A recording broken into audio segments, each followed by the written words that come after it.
ये तो कश्मीर है, इसकी फिजाएं क्या बात है। তো আমি আজকে আমার স্বপ্নের জায়গায় পৌঁছে গেছি জীবনে। আমি সবাইকে বলবো পারলে জীবনে অবশ্যই একবার কাশ্মীরে আসবেন, চেষ্টা করবেন আসার। সবাই অনেক কারণে আসতে পারে না, প্লিজ চেষ্টা করবেন। গুড মর্নিং বন্ধুরা, তো সবাই কেমন আছেন? আশা করি সবাই ভালো আছেন, আমরাও ভালো আছি, খুব ভালো আছি, খুব ভালো মতন ঘুরছি এখানে এসে।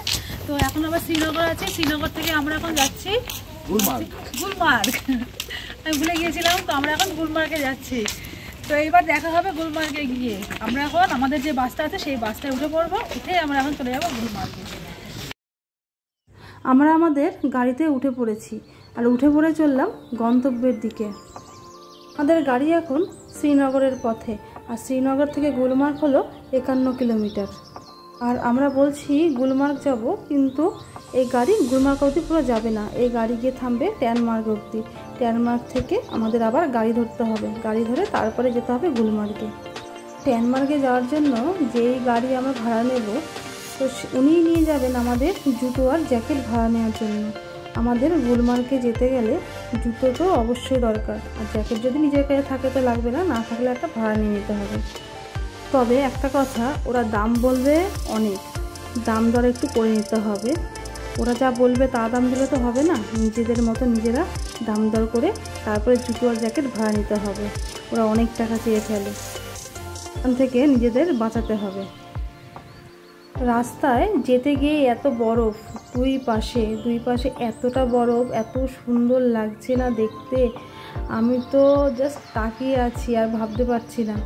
এখনও তো আমরা গিয়ে গুলমার্গে পৌঁছালামই না, মানে এতটা রাস্তাতে এতটাই সুন্দর বরফ, তার মানে আগে আগে যে কী আছে সেটা আমি এখন ভাবতে পারছি না। যাই হোক, আমাদের গাড়িটা এতক্ষণে গুলমার্গ এসে পৌঁছালো। এবার হচ্ছে গুলমার্গ থেকে গন্ডোলা যেতে হবে। সেখানে গন্ডোলা অবধি এখান থেকে 1 কিলোমিটার কিংবা তার থেকে একটু কম। সেখানে যেতেও আমাদের একটা গাড়ি করতে হবে। হেঁটেও যাওয়া যায়, নতুবা স্লেজ গাড়ি আছে, যা কিছুতেও যাওয়া যায়। কিন্তু এখানে মানে আপনার পিছু ছাড়বে না, গাড়ি আপনাকে করতেই হবে। আর এখানে যে ড্রাইভারগুলো কেউ কিছুই করতে পারে না, কারণ সবাই সবার সাথেই রয়েছে। এই গাড়িগুলোতে ওঠার জন্য পার হেড 1200 টাকা করে চেয়েছিল, আর আমরা সেখানে 400 টাকায় রাজি করিয়ে তারপরে আসলাম। যাই হোক, আমরা এইমাত্র এসে পৌঁছালাম। আর গন্ডোলার টিকিট আগের থেকেই কেটে রাখাটাই ভালো, আমরা আগের থেকেই কেটে রেখে দিয়েছিলাম, তে পরে কোনো সমস্যা না হয়। আমার যে মেয়ে 5 বছরের, তারও টিকিট কাটতে হয়েছে, মানে 2 বছরের বাচ্চারও টিকিট কাটতে লাগে। গন্ডোলার টিকিট একটা 800 টাকা করে। আমরা এসেছি মার্চের একদম লাস্টের দিকে, তাতেই নিচে এতটা বরফ। এগুলো হচ্ছে কি নিচেই এতটা বরফ, মানে এখানেই আনন্দ করা যাবে আর এখানেই খেলা যাবে।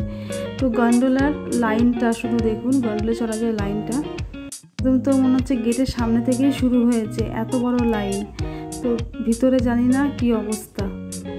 তবে কেউ যদি বাই চান্স গন্ডোলার টিকিট না পায় তো তাতে কোনো সমস্যা নেই, কারণ এই সময় নিচেও এতটা বরফ থাকে যেখানে এখানে অনায়াসে আনন্দ করা যায়।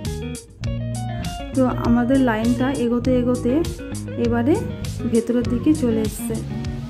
আমাদের টিকিটটা ঝট করে খুঁজে পাওয়া যাচ্ছিল না, তার জন্য আমাদের পিছনের লোককে আমাদের আগে পাঠিয়ে দিতে হয়েছিল। যাই হোক, প্রচুর লাইন, প্রচুর ভিড়, আর ভালো লাগছে না, মনে হচ্ছে কতক্ষণে গিয়ে পৌঁছাবো সেই থেকে যেন অপেক্ষা করে আছি। মনে হচ্ছে কখন উপরে যাব আর উপরে গিয়ে আমি বরফ নিয়ে খেলা করব। তো যাই হোক, এবারে অপেক্ষার সময়টা শেষ হলো। এবারে চলে আসলাম একদম রোপওয়ের কাছে।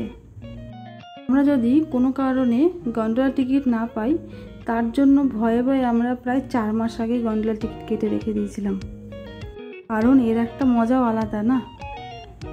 গুলমার্গে আসবো আর গন্ডোলা রাইড করবো না, সেটাও একটু কেমন লাগে।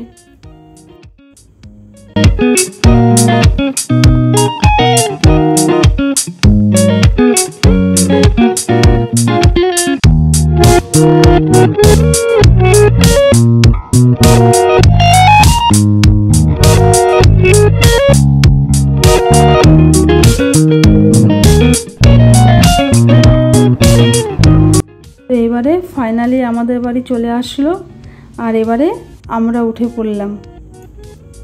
তো উঠতে একটু ভয় লাগছিল, কারণ এটা পুরো থামে না, এটা তো আস্তে আস্তে চলতে থাকে আর তার মধ্যে থেকেই স্পিডে উঠতে লাগে।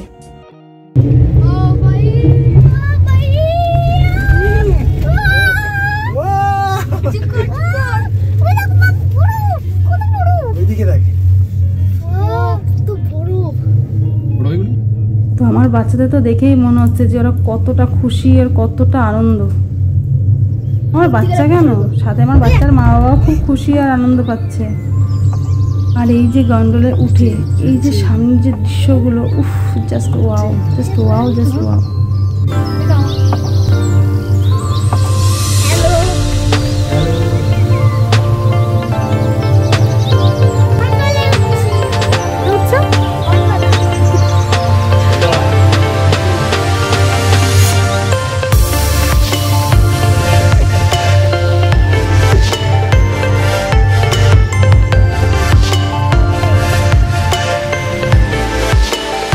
এই কাচের ভেতর থেকেই তুলছি বলে বড্ড ধোঁয়া ধোঁয়া লাগছে, কারণ কাচ তো খোলা ছিল না আর খোলার অনুমতিও ছিল না, তার জন্য কাচটা খুলতে পারিনি, তার জন্য ভিডিওগুলো একটু ঘোলা ঘোলা উঠেছে।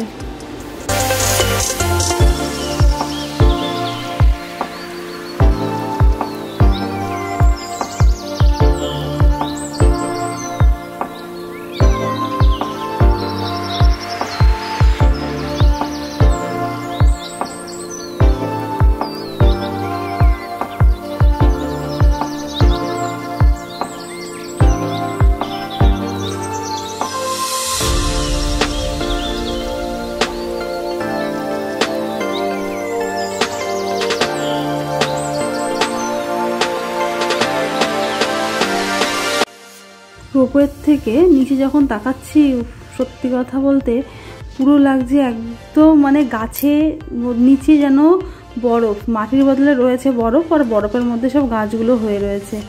এতটা সুন্দর লাগছে দৃশ্যগুলো, সত্যি কথা বলতে সত্যি খুব ভালো লাগছে।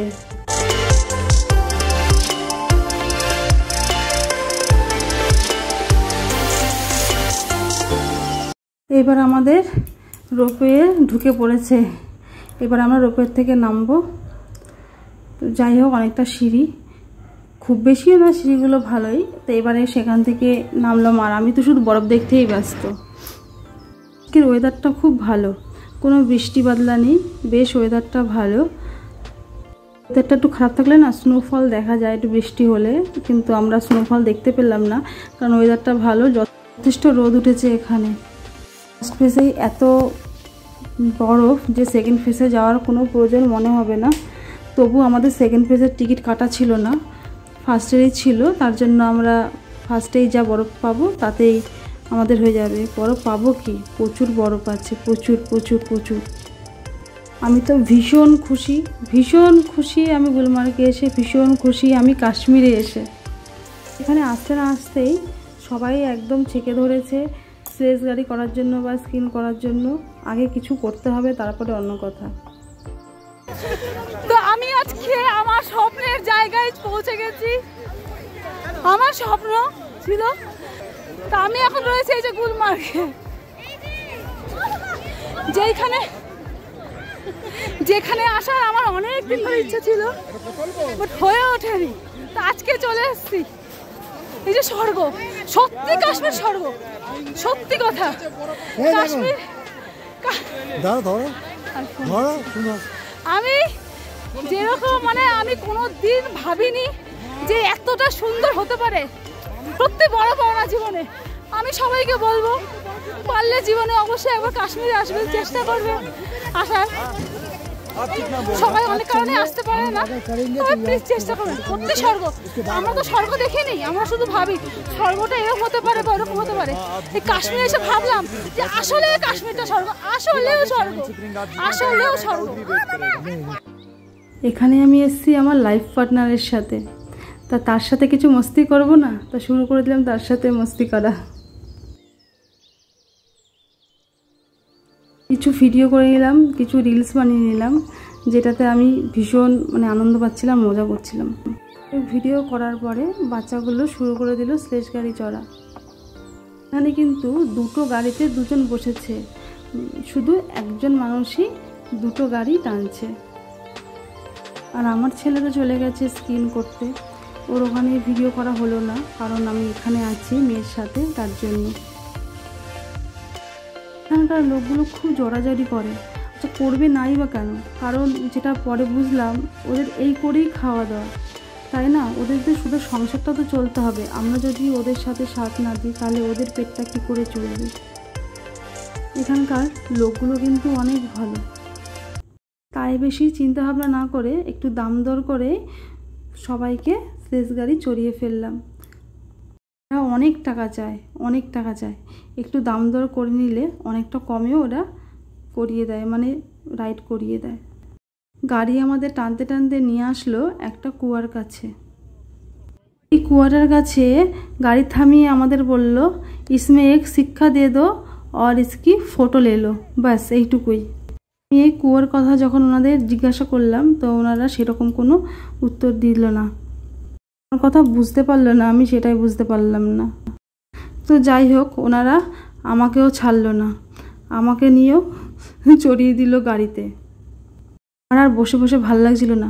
লাস্ট টাইম ওনাকে বললাম, এবার আমাকে ছাড়ুন, আমি উঠবো, আমি আর পারছি না বসতে, আমি এবার উঠে পড়বো। তারপরে আমি এই বলে উঠে পড়লাম। তারপর আমি আমার হাজব্যান্ডকে বললাম, এবারে চলো, অনেকক্ষণ হয়ে গেছে, আর ভালো লাগছে না, হাত পা সব ঠান্ডা হয়ে গেছে, আর পারছি না। খুব বেশিক্ষণ না বরফে থাকা যায় না, কেউ চাইলেও থাকা যাবে না। ছেলে মেয়েগুলো সব ছড়িয়ে ছিটিয়ে রয়েছে, তাদেরকে একসাথে করে এবারে রওনা দেব।